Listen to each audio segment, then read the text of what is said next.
श्री स्वामी समर्थ श्री स्वामी कार्यसिद्धी या चॅनलमध्ये तुमच्या सगळ्यांचं मनापासून स्वागत। अनेक लोकांना अनेक अडचणी येत असतात, पैशाची कमतरता भासते, काहीतरी अचानक संकट ओढवलं जातं, कितीतरी अडचणी त्यांच्या आयुष्यात असतात। तर असं का होतं याचा विचार तुम्ही कधी केला आहे का? तर त्यामागे एक आध्यात्मिक कारणसुद्धा असू शकतं। तेच मी आजच्या व्हिडिओमध्ये तुम्हाला सांगणार आहे। त्यासाठी हा व्हिडिओ शेवटपर्यंत नक्की पहा। चॅनलवर नवीन असताल तर चॅनलला सबस्क्राईब नक्की करा। शेजारील जे बेल आयकॉन आहे त्याच्यावर प्रेस करा, जेणेकरून इथून पुढचे जे काही माझे नवीन व्हिडिओ येतील त्याचं नोटिफिकेशन नक्कीच तुमच्यापर्यंत पोहोचलं जाईल। कुळदेवी म्हणजे काय?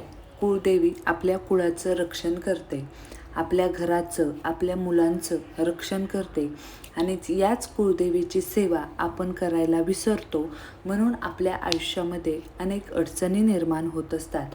आता आपल्या कुळदेवीची नित्यसेवा कशी करायची, असा कोणता मंत्र आहे जो रोज जपल्याने आपल्या आयुष्यामध्ये अनेक बदल होणार आहे, तेच मी आज तुम्हाला सांगणार आहे। पहिलं तर नित्यसेवा कशी करायची। बघा, आपण गुरूंची सेवा करत असतो। उदाहरणार्थ बघा, जे स्वामी सेवेकरी आहेत ते स्वामी महाराजांची सेवा करत असतात। पण याच्या अगोदर बघा, दिंडोरीला आपल्याला गुरुमाऊली सांगतात की तुमच्या गुरूंची सेवा करायच्या अगोदर तुमच्या आईची आणि वडिलांची म्हणजेच कुळदेवी आणि कुळदैवत यांची तुम्हाला सेवा करायची असते। तर नित्यसेवा कशी करायची? रोज जेव्हा तुम्ही देवपूजा करता तेव्हा आपल्या कुळदेवीचा टाक असो, फोटो असो, तो स्वच्छ पाण्याने तुम्हाला पुसून घ्यायचा आहे। मूर्तीवर अभिषेक करायचा आहे, देवीला हळदी कुंकू व्हायचं आहे, अक्षदा व्हायच्या आहेत, फुलं व्हायची आहेत, रोज दिवा, अगरबत्ती, धूप असं तुम्हाला लावायचं आहे। आता हे झाल्यानंतर तुम्हाला रोज तुमच्या देवीची आरती करायची आहे। तुमच्या घरामध्ये कुळदेवीची आरती ही झालीच पाहिजे। ही आरती तुम्हाला रोज नित्य नियमाने करायची आहे। हे नित्यसेवेमध्ये येतं, तुम्हाला नित्यसेवेमध्ये रोज आरती करायची आहे। त्यानंतर बघा, या नित्यसेवेमध्ये तुम्हाला एक मंत्र बोलायचा आहे आणि हा मंत्र तुम्हाला 108 वेळा बोलायचा आहे। तुम्हाला एक माळ याचा जप करायचा आहे।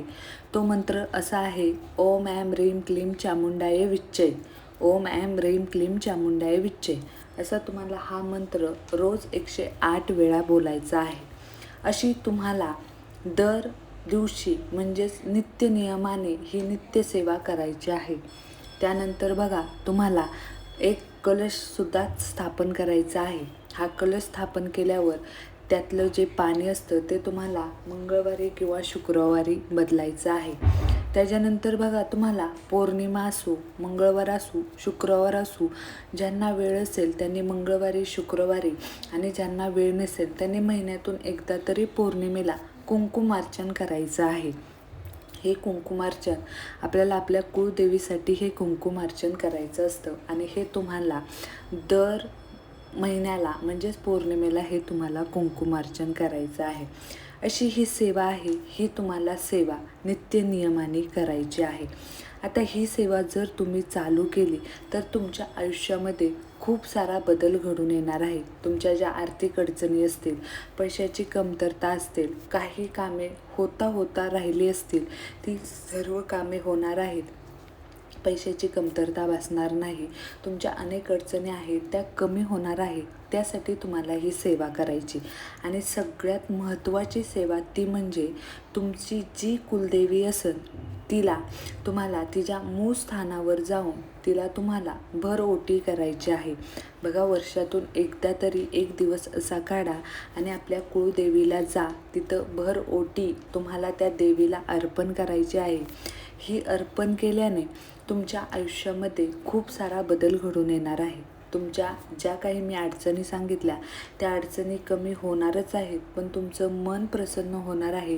तुमच्या घरामध्ये आपली कुळदेवी वास करणार आहे, लक्ष्मी माता वास करणार आहे आणि तुमच्या घराची भरभराट व्हायला वेळ लागणार नाही। त्यासाठी आपल्याला ही कुळदेवीची सेवा करायची असते। कुळदेवीची, कुळदेवताची ही सेवा केल्यानंतर आपल्याला आपल्या गुरूंची सेवा करायची आहे। ती नित्यसेवेमध्ये ती सेवा सगळी सांगितलेली आहे। पण फक्त आता आपण आजच्या व्हिडिओमध्ये कुळदेवीची नित्यसेवा कशी करायची हा टॉपिक बघितला आहे. अशीच तुम्हाला नित्यसेवा करायची आहे. रोज तिची आरती करा, सकाळी आणि संध्याकाळी तिची आरती करा. त्यानंतर 108 वेळा ओम ऐं ह्रीं क्लीं चामुंडाय विच्चे या मंत्राचा जप करा. ह्या 2 सेवा जर तुम्ही नित्य नियमाने केल्या आणि त्या नित्यसेवेमध्ये धरल्या तर तुमच्यावर कुळदेवी प्रसन्न होणार आहे आणि तुम्हाला भरभरून आशीर्वाद देणार आहे. त्यासाठी तुम्हाला ही सेवा नक्कीच करायची आहे. आता जर तुम्हाला काही प्रश्न असतील तर कमेंटमध्ये मला नक्की विचारा.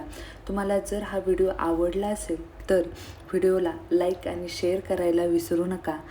कमेंटमध्ये ओम श्री महालक्ष्मी नमः असं लिहायला विसरू नका. कुळदेवी नक्कीच तुमच्यावर प्रसन्न होईल. तुम्हाला जर माझे व्हिडिओ आवडत असतील तर चॅनेलला सबस्क्राईब नक्की करा. भेटूया नवीन अशा एका व्हिडिओसोबत. तोपर्यंत श्री स्वामी समर्थ. अवधूत चिंतन. श्री गुरुदेव दत्त.